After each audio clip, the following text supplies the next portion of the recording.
She gambled. She lost. What happens now? Welcome to Question Time.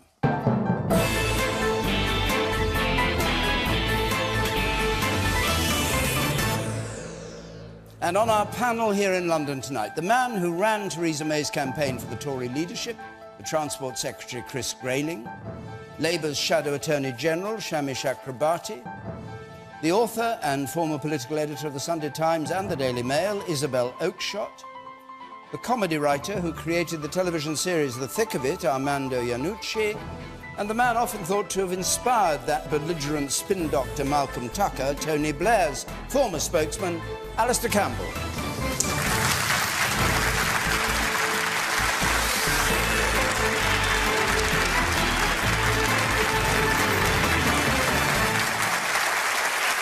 Good, thank you very much. Good to see you all here. Remember, if you're at home, you can join in. You can use Twitter and Facebook, our hashtag BBCQT, text 83981, push the red button to see what others are saying. And our first question comes from Tony Marie Jarvis, please. Last night showed Theresa May has no mandate. Should she resign? Alistair Campbell. Well, she has a mandate in that she's been to see the Queen, and the Queen has agreed that she can form a government, and she's decided to form a government propped up by the DUP in Northern Ireland.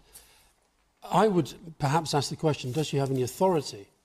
And I think she has lost authority by, to quote David from the start of the programme, taking an enormous gamble for entirely party and selfish interest and putting the country into possibly a period of near chaos.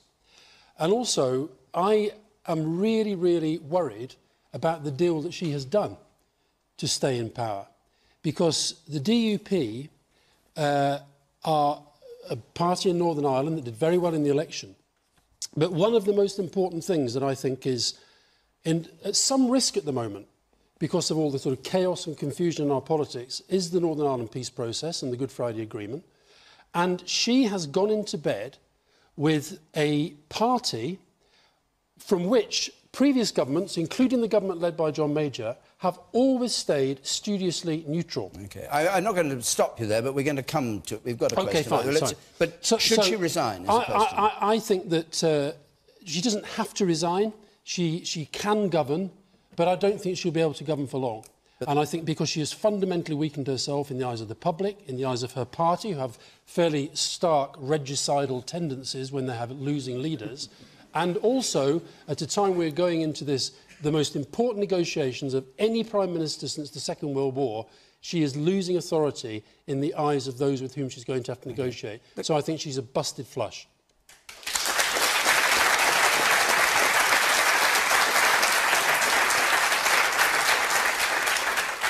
Chris Grayling. Well, no, she shouldn't resign. You have to remember, first of all, we won the most seats. She won the largest vote share that a Conservative Prime Minister or leader has won for a generation. She won more votes than Tony Blair did in 1997. What's happened is that the votes have fallen in a different way. We've ended up with a narrow result. Of course, I'm disappointed that we didn't do better in terms of the seat outturn, but she nonetheless commands more members of Parliament today than all of the other parties except the DUP and Sinn Féin put together. And so therefore not only must she not resign, she has to not resign in the interest of the country, because we need to move forward. We've got to go into the Brexit negotiations. We've got to deliver the right outcome for Britain. And as the person who commands the largest bloc in Parliament, it's absolutely right and proper that she should stay as Prime Minister. So is she safe for the entire duration of a Parliament? Will she fight the next election for you and your party? Well, the next election is a question for her, but my view is that we need her to stay as Prime Minister and stay as Prime Minister for the foreseeable future. But hang on a second, you actually supported her as leader of the party, so you must have a view about whether, having lost an election, having gambled on the election, having lost a majority, she should now fight the next election for the Tories? Or is it just an interim Prime Minister you're talking about? What I'm talking about is somebody who commands the biggest bloc in Parliament as we start the most important negotiations for a generation. The last thing she should be doing is stepping away. And actually, the last thing any of us should be doing is discussing, is she going to be here in 6, 12, 18, 5 years' time or whatever? Why can't it be discussed? We need her to Why get can't on it be with discussed? We need her to get on with delivering those Brexit negotiations now, providing steady and consistent government for the UK. All right. Not strong and stable, though. Sami Chakrabarti. It was just extraordinary arrogance, as having promised people that there would be no snap election, to call the election, presumably because she'd made a calculation, no doubt on advice, that she would get a landslide. She took people for granted. And frankly, the way that she conducted her campaign took people for granted as well, including not doing debates and so on, and including the very negative campaigning, which we've come to associate with Mr. Crosby, who ran a really nasty smear campaign against Sadiq Should she Khan in go? London. You're describing the campaign, which has been much described. Well, I mean, should she go? What's interesting is that, obviously not Chris, but other senior Conservatives like Anna Soubry have been saying she needs to consider her position because we've lost all these colleagues. Well, Anna would say that, wouldn't she, because she lost her seat. Well, I mean, I think we shouldn't beat about the bush here. This is an absolute disaster. Yep. It is a disaster, Yep. but it's not a question of whether should she resign. She actually can't resign. That's you right, have to she's think trapped. through the mechanics of what would happen now if there's a Tory leadership contest. There's not going to be a coronation. There is nobody waiting in the wings to be an amazing party leader, an amazing prime minister for us. We are stuck with her. We can't afford weeks. We can't afford weeks of the Tories having a conversation about who they want while the clock ticks on the Brexit negotiations. So she's not just very got to get on with it. inspiring leadership. I hear what you say. We are where we are. So. Anna Soubry didn't lose her No, she seat, didn't by the lose her way. seat. Did she not? No. She has many colleagues that lost their I seats, see. and that's... You, sir, up there. Yes, let's hear your view, and here's some members of the audience. Yes, what do you think? Yeah, you say don't get rid of her, but she's clearly incompetent. And U-turns at every opportunity. I'd much rather have a leader who knew what they were doing and were consistent with the public. Yeah, she hasn't been consistent with the public. OK, and the man up there at the back. Yes. And I'll come to you too. Yes, you, sir, at the very back there. The election campaign was about Brexit. When we're going to get moving on to Brexit instead of talking about leadership campaigns, a new leadership campaign. We've had an election. Let's get on and move on and get the process of Brexit out of the way. You think it was about Brexit, this election? Well, yes, it was. That's What was the evidence for that? It was strong and stable, and she wanted to go in there and get a bigger majority. But she didn't get it. Well, no, she didn't get it. Well, that's what she wanted. Amanda Iannucci. And she didn't discuss what her position was on Brexit, other than saying that she just needed more votes and more seats, as if somehow 27 other countries were going to be a little bit more frightened of her because she had 60 more seats. And that didn't happen. I agree. She shouldn't resign today. That will happen in such good time, in her own good time, that will happen. But it's what she did today, given the position she's in. You know, in a crisis, you find out the mettle of someone. What she did today was be absolutely tone deaf to what happened last night, because the votes were split across the country, the parties were split across the country, and I think the mood, really, from the country, especially with all those participating in the election for the first time, is we want some kind of consensus. We want some kind of reaching out across the aisles and to the other parties. What she's done is what she's been doing for the last 2 years, which is retreating to her default position and only huddling with those who she thinks she agrees with and will agree with her. She's gone for hard Brexit, and the country said no. That has completely confused us. That's frightened us. You didn't talk to us about hard Brexit. We want a further discussion. And then what she's done is she's gone into number 10 with those who say they'll support hard Brexit. And it's completely tone deaf to what's going on in the country. Chris Grayling, tone deaf. Well, I don't think so. But of course, we've got to learn lessons. We did not do as well as we'd hoped. But she didn't say that today. We would need, of course, we need to learn lessons from that. And also, I think we also want to pause for a moment to think of a lot of members of Parliament, actually on both sides, who lost their seats last night.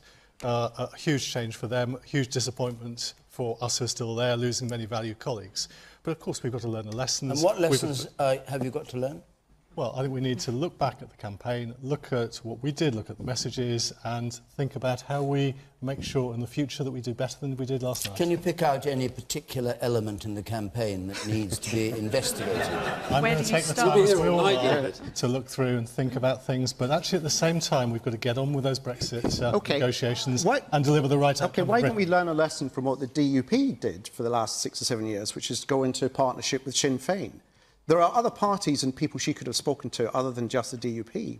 Why didn't she reach out? If Brexit is the biggest issue facing this country since the Second World War, why didn't she reach out to other parties and say, OK, I've got the message, We're very divided on this issue, so why don't we have an all-party group She doesn't even doing reach the out deal? to people within her own party. OK, let me take a couple of more points. We've got, yes, the woman in pink there, you. And I'll go to the questioner if I can. Yes, the woman in pink there.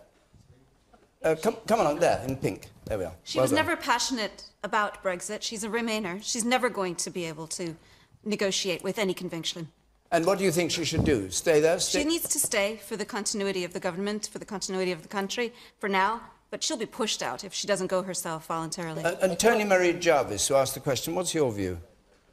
I think she should resign. I fully expected her to, because I feel like she only called the general election to kind of validate her own self as Prime Minister, and she's ended up with a hung parliament. She doesn't have a Tory majority anymore. So I feel like that was the failure, and it was her failure.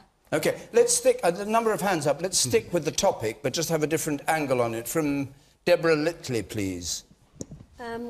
How can the Conservatives align themselves with a party whose values go against our own laws and values? So she's a minority government. She's said she's going to do a deal with the DUP. Let's just have a look at that. And Alice Campbell, you were talking about that. Do you just want to emphasise the point you made, and then I'll go around the table on it? Well, I really, really do have a worry about this. When John Major was weak, and he could have done a deal with the DUP, he absolutely steadfastly, for very good principled reasons, said, I'm not doing that.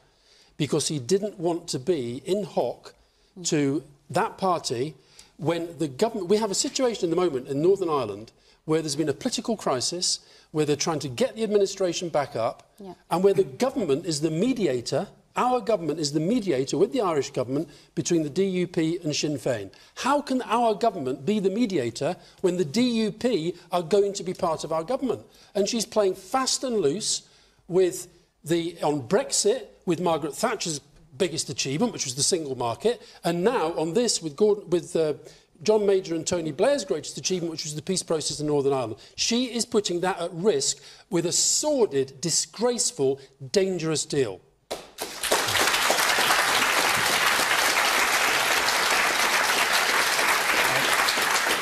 Chris Grayling? Well, the first thing is I think that's completely wrong. We have had initial discussions with the DUP. You're the mediator. We will see where we end up. But we have got today more seats in the House of Commons than Labour, the Liberal Democrats, the SNP, the Greens and the Welsh Nationalists put together. Only the SNP, only Sinn Féin and the DUP take you over the halfway line. So we're going to have sensible conversations with the DUP. They are in power in Northern Ireland. They are used to working with other parties. They work alongside all of the Northern Ireland parties in the Northern Ireland Assembly, the Northern Ireland Administration. Not at the moment, though. Well, they have a long experience of working with other parties, and there's nothing unusual now in today's Britain in parties working together. We don't have to agree with them on everything. We don't have to agree with everything that they say. We don't have to agree with them. But what do you say to Alistair's really central point, which it seems to me is how can you broker the peace between two sides when one side is propping you up? You're in hock to one side. How can you be And you're going to be in broker? hock to them on Brexit as well, because they're the only pro-Brexit party in Northern Ireland. How does that work? Can I just read you? Can I just pause a moment to read you something Theresa May said in 2015 about the possibility of a Labour SNP deal? I think people are genuinely concerned about the prospect of the SNP calling the shots. In constitutional terms, the shots would be called by somebody who wouldn't even be in Parliament, meaning Nicola Sturgeon. The leader of the DUP is not in Parliament. Well, game, set and match. Let's see what the nature of the working arrangement is. We're at the early stages of the discussions. What have you said so far in your discussions? Well, I'm not going to comment on that on live television. I think we'll leave the Prime Minister. Is it not for us to know? It's not about democracy or government or anything like that. What kind of discussions are you having? I think we're not going to have that discussion on Question Time tonight. I'm going to leave it to the Prime Minister and the DUP to decide how best they might work together, and then they can talk to the country about it. All right. I mean, I think it would clearly be incredibly unfortunate if one of the terrible prices for this absolute cock-up by Theresa May was any kind of risk to the peaceful situation in Northern Ireland and all the hard work that has gone into that. But, and it's a big but, we are where we are, and when you go into some kind of agreement with another party, compromises have to be made. And I would like to see the focus on where we are today and where we're going in the future, rather than raking over the past of the various characters involved. Let me just go to one or two members of the audience. The woman there, and then somebody had their hand up here. I'll come to. Yes. Surely one of the issues is that it's actually a problem with our political system today, is that rather than people working together on what is one of the most serious issues that we've got facing us, which is Brexit, and actually all the parties working together on this, people are forced into these alliances which are truly unsuitable, but they have no other choice. But can I just say, David, this is the point. This is the whole point about Theresa May's approach to the referendum, to Brexit. She came out of that referendum, and I don't agree with the lady in pink. I think that she's a Brexiteer who pretended to be a Remainer. And I think that what she's done, she has decided to align herself with the 48%, and the 52% can get lost. And that is how she's pursuing this hard Brexit policy. All right, let me hear from some more. I'll come to you two in a moment. You said in the blue shirt. And I'll go to you up there. Yes. I'm old enough to remember when it was the Conservative and Unionist Party. So I don't understand why the DUP are being painted as such aliens. Aren't they just Irish Conservatives and always have been? No, but my point is that the party... That's the Unionist Party who won no seats, but the DUP is far more extreme in certain views.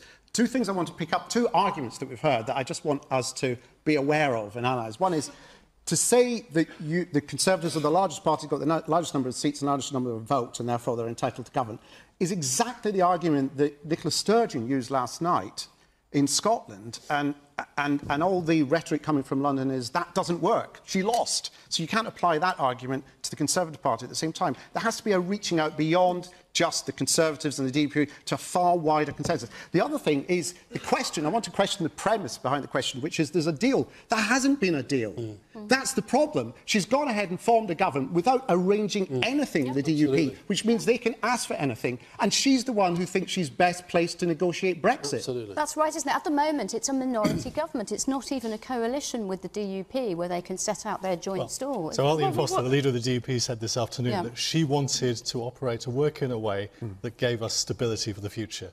And that surely is what we want now. We're going to the Brexit negotiations. We want to be able to govern properly and deliver the right outcome for Britain. Let's hear some more audience. The young man in blue there. You, yes. A point to Chris Grayling, like, surely this is a supply and demand. This is not a coalition in any way. How can you be confident that the DUP will stay? So you think it's a perilous deal to make in the first place? I think it'll all be over in 6 months. Well, they hold the revolver. Let's be clear about that. They hold the revolver. Chris Grayling, do you want... No, hold on. Chris Grayling, do you want to answer? Well, as I said, we're at the early stages of discussion, so I don't think it's possible to simply say that is what the agreement is, because the agreement hasn't been done yet. We've had initial discussions. The DUP have said very clearly they want to help secure stability of government, and I'm grateful to them for saying that. But we've got to work through discussions with them about how that might work. Okay, so it might not happen. I've had a lot of dealings with the DUP, working with Tony Blair on the peace process. They are tough. They are going to drive a very, very hard bargain. And like the 27 leaders in Europe, they have seen they're not dealing with somebody who's strong and stable. They're dealing with somebody who caves. And they are going to have her around their little finger. And frankly, I think they've already got her there by the speed with which she's done this today. But Alistair and Shami, I just wonder what you think the alternative here is. I mean, I thought it was absolutely extraordinary to see Jeremy Corbyn coming out this morning saying that he was ready to lead the government.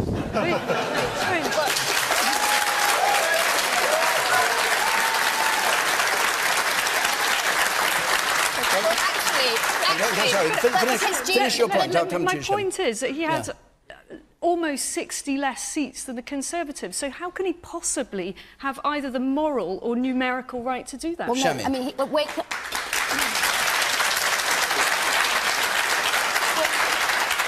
quite clear on the constitutional position, which is that Theresa May has the most seats and she's the incumbent Prime Minister. It's for her to have the first attempt at forming this government. But he was also right, as the leader of the opposition on the ascendants, who effectively won. If anybody won that election, it was him. He was also right to set... He got 260 seats and the Conservatives got 318 seats. Of course, but given what he's achieved... He gained 29 seats. Fine. Just because he starts at a low base... Let Shami have a say.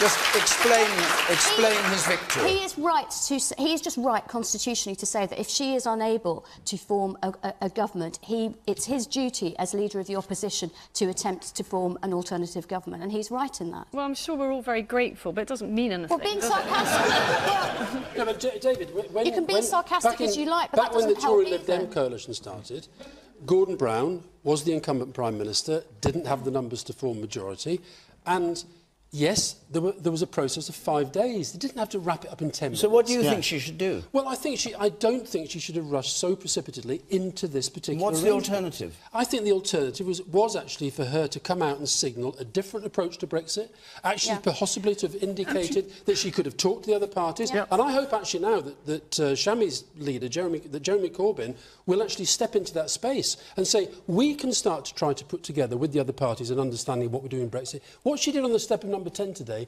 she went straight back to saying what she said at the start. All right. Only I can deliver this. I've got a mandate, even though she just lost a majority, back to work. The woman in the third row there. Yes.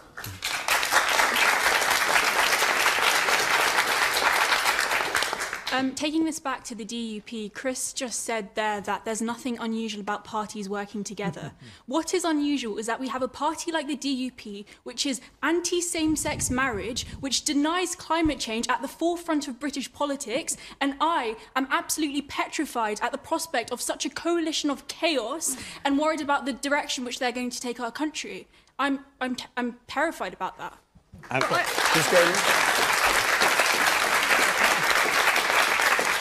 Accurate description of the DUP? Parties work together, often disagreeing significantly about issues that are important to one or the other. And Sinn Féin and the DUP work side by side in Northern Ireland, or have done in the administration there. We worked with Liberal Democrats for 5 years. We didn't always agree with each other on them. Yep. The fact is, I fundamentally disagree with the DUP about same-sex marriage, but same-sex marriage is now part of the way of life in England, Wales, Northern Ireland. It's not in Northern Ireland yet. I suspect it will be in due course. She came out to Downing Street today and said she wanted to govern in the national interest, which sounds slightly conciliatory. Sounds like you're looking for a consensus. So that's why she has this dysfunction between what she says and what she does. That she's not going to call an election. Yes, she is going to call an election. That she's for Remain. No, she's for Brexit. That she's going to speak to everyone. No, she's going to huddle with the DUP. Yeah. All right, I'll just take a few more hands. There's a hand up there, that man you say, with the beard, and then I'll go behind there, and then we'll take another question. Yes? The DUP's nonsense is usually confined to Belfast, to Northern Ireland, and the thought of it having a global platform and a coalition is really quite terrifying. What price do you think the DUP would be asking Mr Grayling and his colleagues to pay? As you said, they're pretty pro-Brexit, and the thought of a hard border in Ireland again is also pretty upsetting. They're pro-Brexit. They're pro-Brexit, and they say a frictionless border. Well, none of us want a hard border in Ireland, between Northern Ireland and the Republic. Nor does the European Union. And I'm very confident we will end up with an arrangement that makes sure that doesn't happen. OK, the man in pale blue there, in the second and third row from the back. What does the panel think of the argument that the reason Theresa May called for the election to get a greater majority was to stop the hard Brexiteers in the ranks of the Tory party from forcing to give herself a big enough majority? Well, OK, let's go on to that. We'll take a question on it from Jonathan Dokes. Jonathan Dokes. Will June 9th, 2017 be remembered as the day Brexit died? Wow. All right, Amanda Iannucci. Well, there's a last-minute gasp of hard Brexit resuscitation from Theresa May, the DUP, today. I mean, I go back to my point, which is we didn't vote for hard Brexit. We voted for Brexit. I agree with that. I disagree on the campaign to have another referendum. I think it insults the 52% who voted for Brexit. But we didn't vote for the specifics. We didn't decide what kind of Brexit we wanted, what we wanted to do with our borders, what levels we wanted to put in immigration. All those are to be discussed. And my beef with Theresa May is that having gone to the country to discuss Brexit, but then refused to do so, but talk about the bins with her husband on the one show instead, and therefore to keep quiet on the one thing she wanted to have a conversation with us about, I think now it's incumbent on her to open up and to say it didn't work. This country is not a hard Brexit supporting country. And one alternative I do suggest, I'm just throwing it out there, is if we do have a negotiating team made up with members of the main parties, we put our kind of differences aside for like 2 years, do the deal, and then have another election, and then we can start.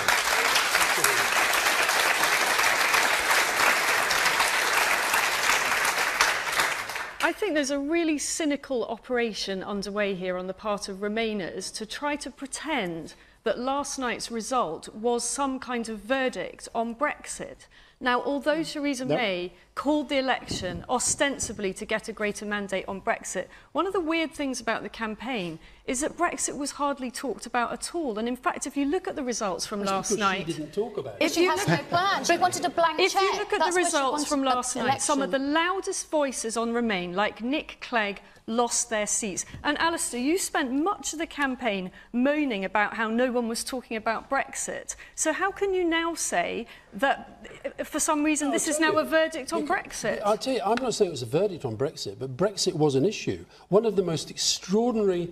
I don't know whether it's been announced yet with Kensington and Chelsea, but if Labour win that, don't tell me that that isn't a big... Labour have won it, yes. Right, a big pro-Remain protest vote. But what about Zach Goldsmith? Yes, exactly. It's a complicated He's a picture. Brexiteer. But hang on, let's come back to the crucial point. You made the point, Isabel, quite rightly, that the Prime Minister said she wanted stable, secure government in order to negotiate on Brexit. So Chris Grayling, she failed to get that. She's in a minority. And the question Jonathan Dokes asked, does that mean there's going to be a change in attitude towards our negotiations with the EU? You know, there are many ways in which you can negotiate with the EU, as Amanda was saying. It doesn't have to be we pull entirely out.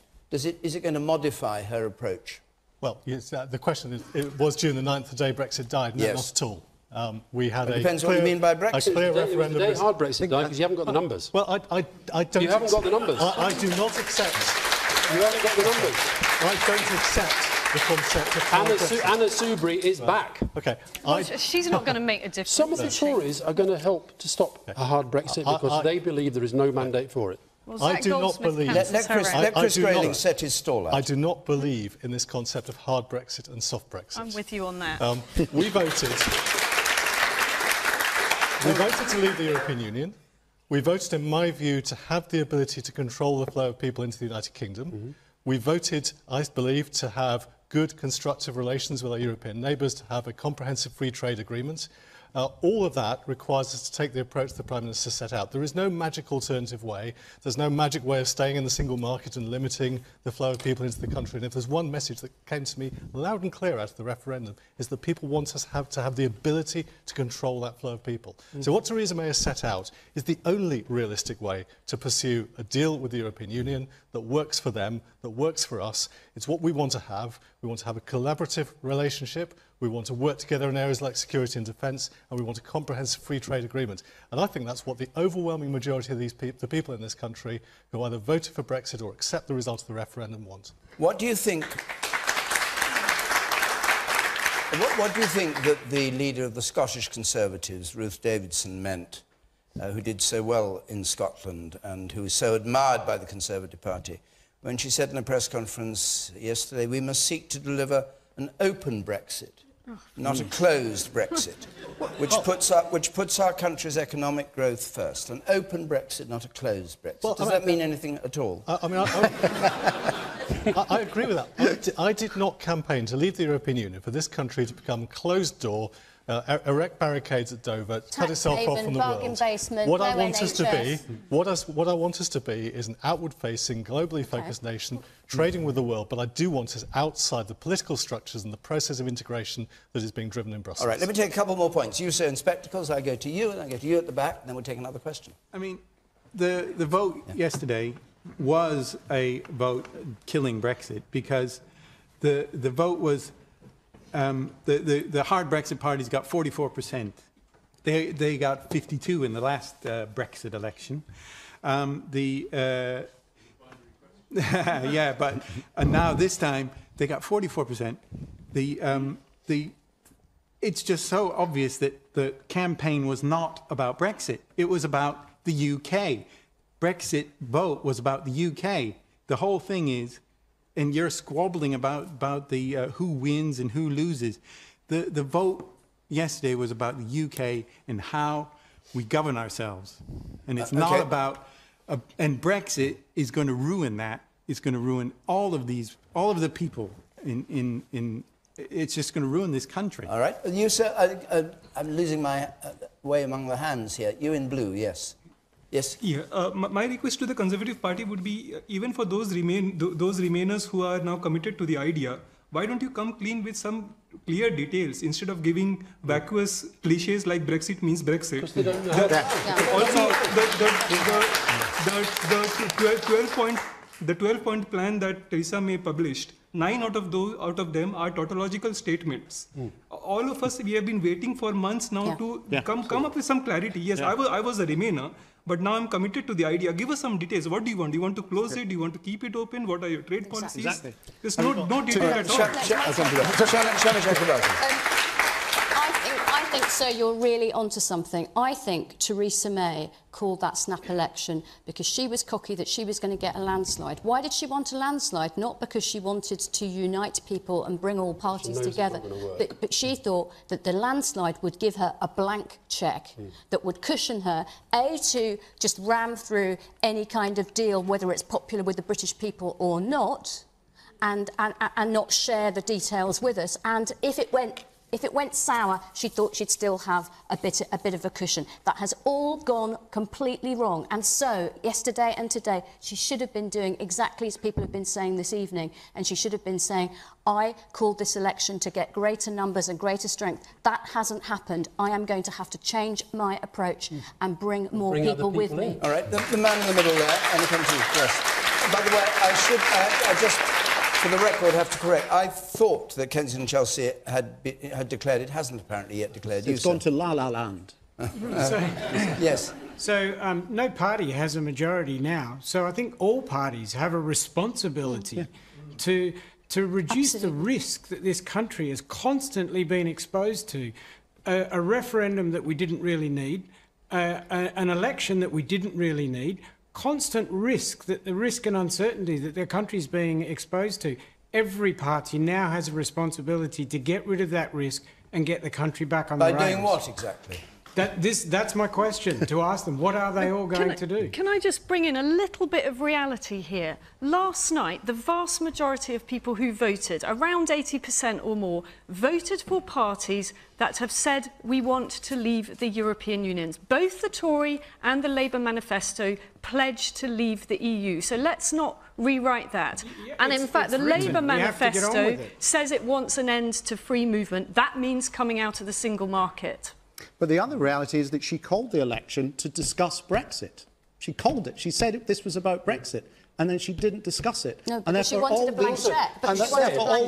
Robotically, she said, every single vote will strengthen my hand in these negotiations. All right, let Chris Grayling just answer this point. She's now lost the authority to negotiate. Right, Chris? Well, I have to say I think Brexit was discussed regularly during the campaign, and I think the reason for calling the election was that she found herself in a position where she was subject to the accusation that came from political opponents that she did not have a personal mandate as Prime Minister. She was an unelected Prime Minister. You got Article 53 Parliament. Should just follow the logic. Can we just follow the logic of this? If she went to the country looking for an endorsement for her views on Brexit and she lost her majority, surely she's lost the endorsement of the country for her view on Brexit.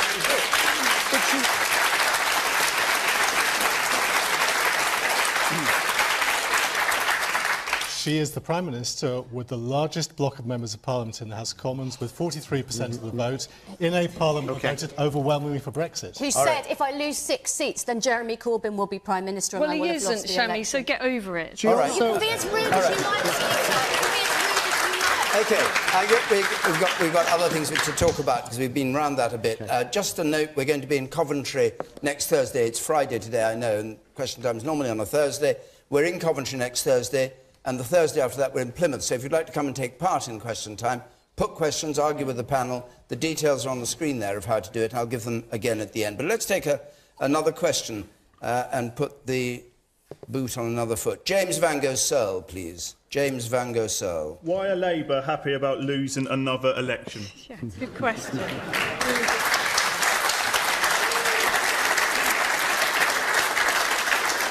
Shami Chakrabarti? Well, clearly not happy about losing an election, but goodness me, people in this country have shown an appetite for change.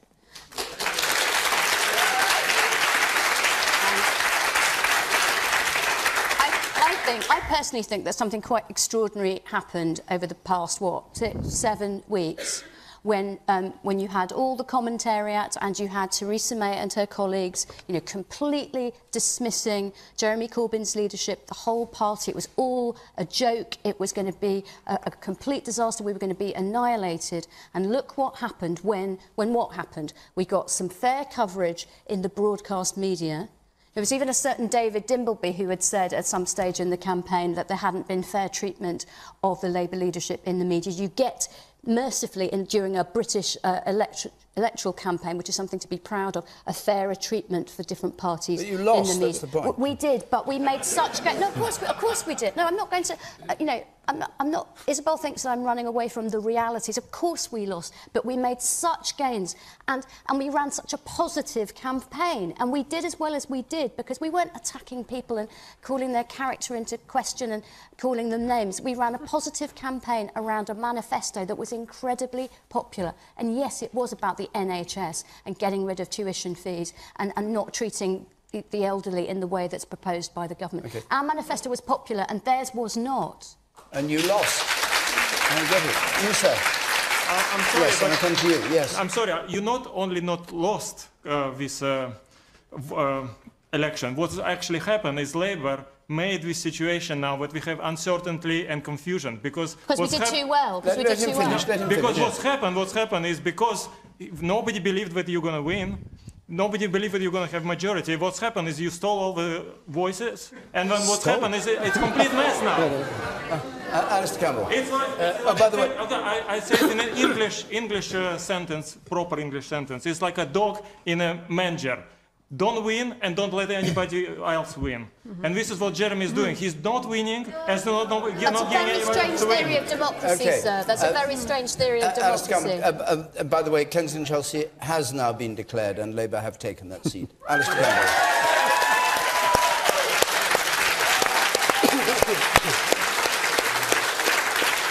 Alistair Campbell. We have a balanced audience here. Let's hear from those who think that's an error. Yeah, that's the spirit. Thank you. Alistair Campbell. The gentleman who asked the question, I actually... I work with the government and the Socialist Party in Albania, which currently has a general election on. And somebody high up in the party sent me a message today, he's watching our election on the television, and said, why are the winners looking like losers and the losers looking like winners? Which kind of does echo what you're saying. And I think the answer to that is actually about expectations. Theresa May called this election utterly convinced, as Shami said earlier, she was going to get a landslide, and she hasn't. Jeremy Corbyn went into this leadership with a lot of critics, myself included, and certainly newspapers like your former paper at the Mail sort of pouring more dirt on him than even we had, and we had a fair bit. I was literally counting the minutes till you had to have a go at the Mail. What was it, 40 minutes? You just I'll tell you the reason. Yourself, I'll tell you the reason why I have a go at the Daily Mail, because I think it's a real poison in our democracy. That's why. And I'll tell you what's more. There's something else. Alistair, they buy it. They may buy it, and if that's all you care about, fine. But what they also know, and I'll tell you what, I've had a lot of criticism of Jeremy Corbyn in my time, and, you know, I still have my doubts about the way that the Labour Party is going to go, and we do have to get more people coming from the centre ground and build that coalition to get back into power. I'm never happy when Labour lose, ever. And so I want Labour back in power. So what is it you want him to change? It's important, this, on policy, because it seems that his policies, the people like you in the Labour Party were thinking, oh, well, it's, you know, huge spending, get rid of the deficit, give the students, you know, free tuition. You can't afford it. It's just old Labour, you know, giving presents to the voters. What do you want them to do, actually? And do you want Corbyn to stay till the next election? Jeremy Corbyn has had a very, very good campaign, and he's shown that whereas Theresa May cannot campaign, he can campaign, and I think he has strengthened his position considerably. So you keep him as your campaigner?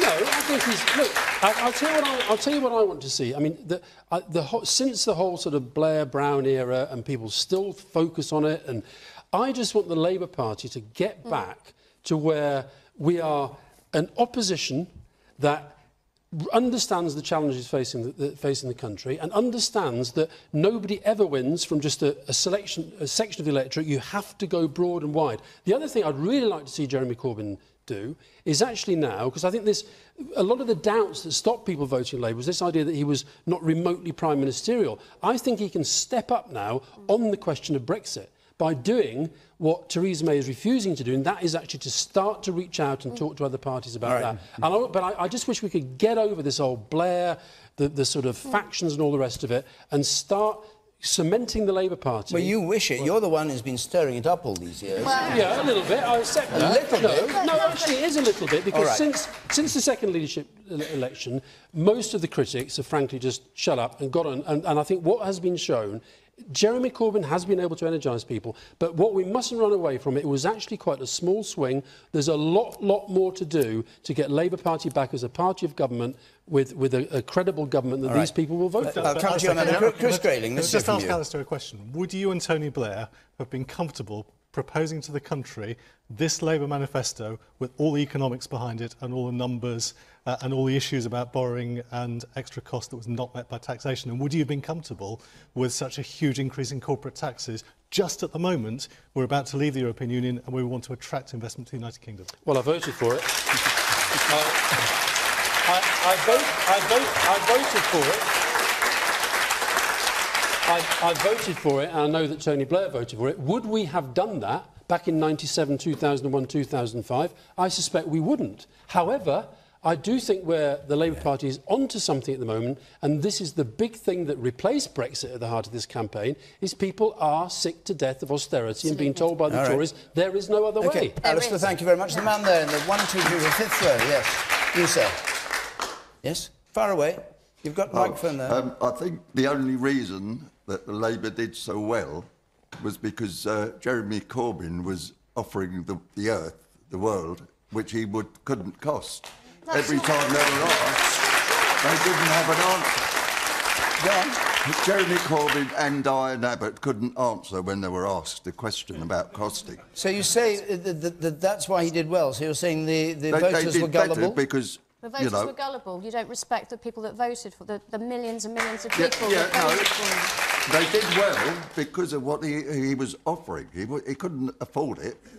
But we can afford it. Amanda Unici. They couldn't answer, could they? I mean, I said right at the start, you know, what politicians do in these next 24 hours are crucial. And with Jeremy Corbyn, I so hope he doesn't fall back into his default of thinking what he led was a protest movement. And they had a fantastic rally yesterday, and it'd be great if we did another one next Saturday, and let's keep going. What I'd like to see is him actually acting as leader of the opposition and opposing. I think, and that means taking into account the talent and numbers he has in Parliament, among his MPs. It means reaching out to those, and those reaching out to him, who've previously kept apart from each other, Chaka Muna and Vic Cooper and those. It also, unfortunately, or fortunately, if you believe in shaking the system up, it means reaching out to other parties, because if you look at it, Labour put their heart and soul into this election. They got a tremendous amount of new voters signing up, and they still didn't do it. And that's because the system now is broken. We've had tiny majorities or minority governments now for the last 3 elections. We haven't had any sizable majority for a party for the last 15 years. The Tories haven't had a sizable majority for the last 30 years. The system is broken, and it does mean that parties are now going to have to speak to each other. I mean, where I think that Jeremy Corbyn did resonate with voters is in authenticity. And I think one of the problems with Theresa May's campaign is she came across as very robotic. And frankly, if you behave like a robot, then the voters are going to vote for a clown instead. And let's be honest, that is really? See, where... This is... Let me finish. Corbyn failed last night. We shouldn't get carried away. And you know what? A lot of Tories will be very happy if he stays on for another 5 years, because he will fail again. He is unelectable. OK. Just up there. Yeah. Just a minute ago, members of the panel were very, very disrespectful to the people of Northern Ireland when you were slagging off the DUP. The DUP represent those people. So now I'm going to slag off all the people who voted for Jeremy Corbyn.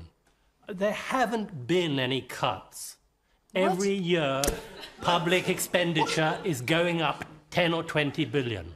There hasn't been any austerity. There hasn't been any austerity? The government spends an enormous amount. It goes up every year. Jeremy Corbyn is a very angry, misguided person who actually appears to believe they're being cuts. Compared to David Cameron was a reassuringly dishonest character. Had a great referendum, didn't it? Chris Grayling, a reassuringly dishonest character in David Cameron, succeeded by Theresa May. What do you say to the point he's making? 20 billion a year government expenditure goes up. Well, There are no cuts. It is absolutely the case that if you take the example of the National Health Service, we increase the National Health Service budget every year, and we always have in government, and we always will. In fact, the Conservative Party, through the years when the National Health Service has been in existence, the Conservative Party has been in power the majority of the time, and we've always looked after it and funded it. And our opponents will tell you the opposite, but the reality is we give it more money every year. OK, you in the front here. I'd just like to say, I think there is a considerable amount of difference between someone that's good at campaigning and someone that can actually form a government and lead the country. And I mean, hats off to Jeremy Corbyn. He's a nice guy, he's a good campaigner, and he's certainly a lot more sincere than Theresa May. But when it comes to the issue of who's going to lead the country, who's going to manage those Brexit negotiations, I think I think it kind of puts a lot more into context. And I don't think I can't see Labour going into government with him as leader. Is it better to put in charge of Brexit negotiations someone like Theresa May, who does a deal with the DUP without actually knowing what it is they want? Well, you have to remember, she's still got the largest party in government. Yes, her majority's reduced, but she's still increased her vote share against Jeremy Corbyn. She's still got the most amount of seats. Yes, she reduced the number of seats, but she's still got the majority. And with the DUP... No, I'm not arguing with the maths. I was arguing with her competence. The woman here in the front.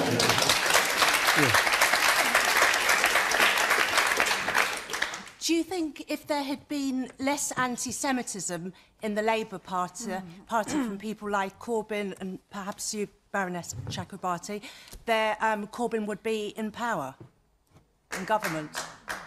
You want to answer that? I've said everything that I have to say about that. There have been problems of racism and anti-Semitism in the Labour Party and in Britain, in other parties as well. But I don't think I can attribute the election results to those issues. I really don't. You might, but I really don't. But just to answer I know there were a lot of conflicted people Jewish people who were unsure because of this. Well, I'm sad to hear that, but I think we're able to move forward together now. I made some recommendations about how people ought to treat each other, and I feel that there's an appetite for taking those forward. But to the gentleman who said Jeremy Corbyn is a great guy and he's decent and he's authentic, he's a campaigner, but he's not a leader, I'd ask you just to question what you think leadership is, if it isn't about values and it isn't about authenticity. And it's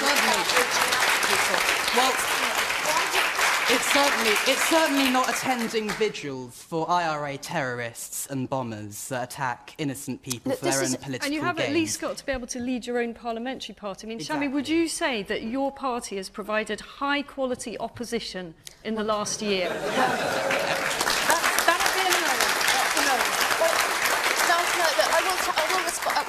I've got to respond to that. You make a point about divided political parties and how, they're not going to be effective either in government or in opposition. That's clear. But I will say that I think during this campaign, another thing that has gone really well for us has been the unity of the party. I look forward to seeing how that plays out. Well, so do I, obviously. You, sir, with the tie, the striped tie, and the third seat in there. Yes. I agree with Isabella Oakeshott. Jeremy Corbyn had the best chance yesterday to take advantage of Theresa May's weaknesses, a poor campaign, and he blew it. He failed. Yeah. Well, okay. I mean... And you, sir? You're shaking your head at that, yes? We talk about credibility of leadership. How can we have any credibility with reference to Theresa May to really think that she can debate, negotiate and extemporise with EU ministers and leaders when she completely avoided the debating platform during the campaign? What kind of leadership does that show? Okay. Well, I'll come to you. Let's just turn, we've got 10 minutes here. Let's turn to one of the issues in the campaign which did cause a lot of, well, a lot of debate. Angela Piercy. Does the election result spell the end of the dementia tax? You remember the dementia tax, which she said she hadn't changed her views about, and, well, that's a matter of debate, I suppose. Do you want to start on that, Isabel? Yeah, I mean, I think this is such an important issue, and I think it was really disappointing that the Conservative manifesto came out with such a botched approach to it. I think it's far too important for party politics. I know it's been tried before, but I think that we owe it to ourselves to have some kind of cross-party talks, some kind of commission where we really get to grips with this problem. It is going to be expensive, but it's too important for things to be labelled dementia tax or death tax. OK. Chris Grayling. Well, of course, the irony is there was never such a thing as a dementia tax, and in fact, the package compares quite favourably with the situation at the moment. I think most people don't understand that the situation today is if you go into residential care and you have no other financial means, your house has to be sold there and then, and the money is spent down to the last £23,000. That's the situation today. It's been the case for 10, 20, 30 years in this country. What was brought forward in the Conservative manifesto actually took less from people than the current system. But we've got to learn lessons around how that came across, how it was launched, about the communication of it. And we also need, I think, to do what we promised to do in the campaign, which is to issue a green paper, have a proper public consultation about the best way forward on this. Because Isabel's absolutely right. This is one of the great defining issues of our time. We as a nation are going to have to find the best way of solving it. It will mean some difficult decisions. And I'm pretty sure that Theresa, in the campaign and going forward, wanted simply to be honest with the public and say, look, this is a huge challenge. It is going to cost us collectively, individually, and we have to address it. Right. Why didn't she explain it then? Why didn't she go on television and debate the pros and cons? I agree, it was a complicated... I was on the Daily Politics with Andrew Neil and someone from the Institute of Fiscal Studies looking at the Tory manifesto coming out. And these two great big brains between them couldn't work out whether this was a good thing or a bad thing or an easy thing to explain or a difficult thing to explain. And if they couldn't do it, I'm sure most of us couldn't do it. And I think that was the problem. But she had 3 or 4 weeks later in which to explain it and in which to take it on and to engage with you about it, find out what the issues were and the problems were, and she completely ignored that. You said second seat there, yes. Yeah, hi. I'm actually more worried about the risk of basically how many more weeks will it take for the wheels to come off whatever agreement they're going to make, and we're going to be sitting here again discussing the same issues and going to the polls again. I'd like to know, what the panel thinks about how many weeks do you think that'll take to happen. What do you call the wheels coming off?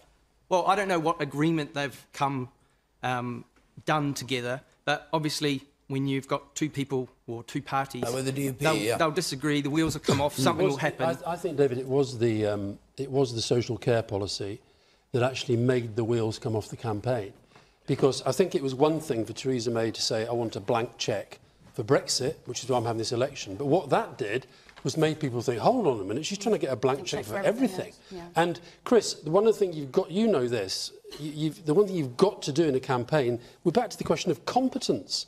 It was so badly handled. The first you guys knew about it was when you read it in the manifesto. It was done by her mate and two mates behind stage who up here you're all trying to get rid of, Nick Timothy and Fiona Hill, and they put it in there. And then it was launched on an unsuspecting world, and within a couple of days, she junked it, and don't think Angela Merkel and Macron and the rest of them didn't see how quickly she junked it either. And it was just utterly incompetent. When, as Isabel says, this is a really important issue where we do actually have to have a proper debate about it. Well, with respect, that's quite right coming from somebody in the party that brought us the extraordinary experience of Diane Abbott and police costs, of Jeremy Corbyn costing his policies. So if we're on the subject of competence, looking at how badly they handled their ability to explain their policies... She's the leader of a party launching a manifesto. This was a centre... All right. You can't spin your way out of that one. Even you can't. Shami Chakrabarti. This isn't just about spin and even about competence. It's about a policy that has terrified a lot of older people on the doorstep that I have personally spoken to. And it's a strange policy from the Conservatives, who are supposed to support home owning and support as opposed to support, you know, that you leave your home to your children. There are people who've been genuinely terrified and saying, I don't want to go into social care. Everyone's right that we've got a big problem with an ageing population. We need to take care of them with dignity. But that's got to be a fairer tax for everybody, not just taking the tax from the people who are suffering and have to go into social care. All right, fine. We've got time for one last question, I think, just. Daniel Idowu, please. Given that Jeremy Corbyn did much better than expected, is it fair to say that the power of the media is finally over? The media being television... Or like newspapers like The Sun, the Daily Mail, who, you know... The BBC? Potentially, yeah.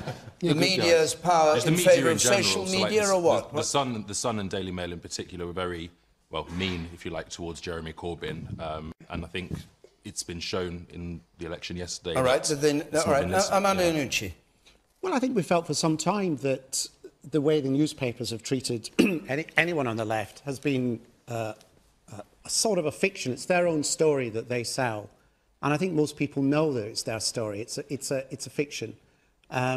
Was it countered by social media in this election? It was. I mean, it'll take a while to find out how much, but I think it was. But, you know, the other parties will catch up on that as well. You know, the Conservatives and the Leave campaign in the referendum last year had a massive social media, a very kind of slightly sinister one in terms of collecting data.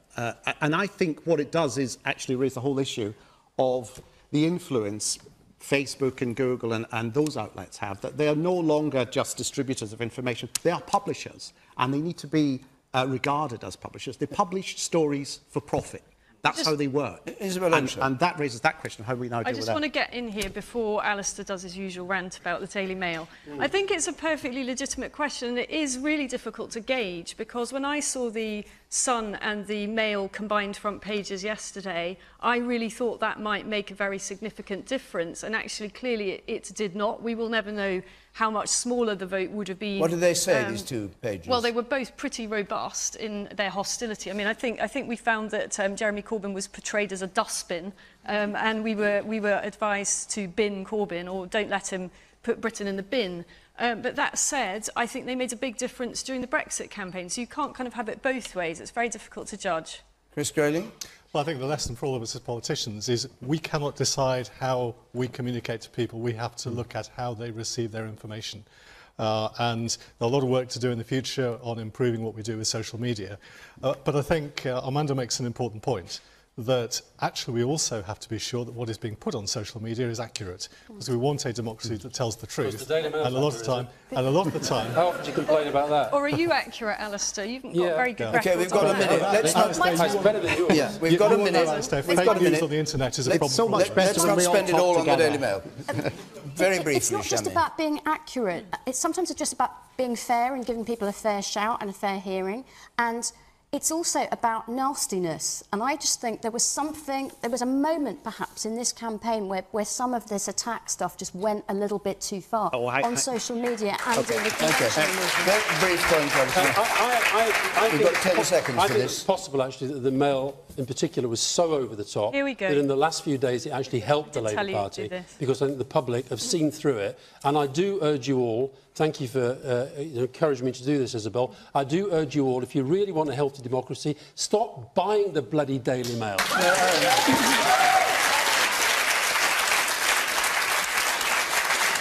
Okay.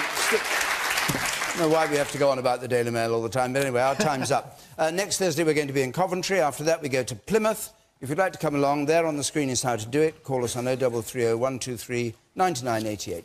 My thanks to this panel and to all of you who came here from London until next Thursday from Question Time. Good night.